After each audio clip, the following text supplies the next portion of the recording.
A fine agosto negli alloggi di Via Ragusa a Mogliano arriveranno 5 richiedenti asilo. Si tratta di donne che verranno ospitate almeno per 6 mesi con la possibilità di prolungare il periodo di accoglienza. L'obiettivo dell'amministrazione comunale è di accompagnare questi migranti in un percorso di integrazione e di autonomia economica e lavorativa. Diventa così operativo anche a Mogliano il progetto SPRAR a cui il Comune ha aderito l'anno scorso e che prevede un'accoglienza diffusa e condivisa.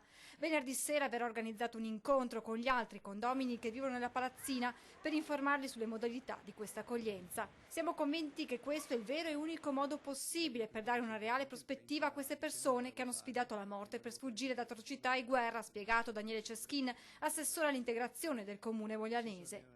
L'amministrazione comunale dunque va avanti sulla strada intrapresa, dall'altra parte insorge l'opposizione con la Lega Nord che parla di scelta politica scellerata. Mogliano ha già dato, spiegano dal Carroccio. Su una proposta scellerata del sindaco Manildo a cui il sindaco Arena ha detto sì e ha sottoscritto un impegno di non ospitare più di 2,5 profughi per ogni 10.000 abitanti. Bene, siamo ben oltre perché allo stato attuale sono oltre i 100-150.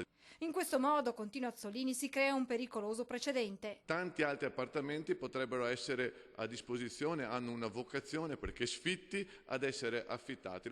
Il pericolo, spiega ancora il consigliere comunale, è che gli immobili vengano svalutati. Il rischio è proprio questo, di vedere depauperato un intero condominio. È una preoccupazione degli abitanti, dei condomini, è una preoccupazione di noi amministratori che non siamo minimamente stati informati. Chiederemo per questo un consiglio straordinario per dire no a questa modalità di accoglienza.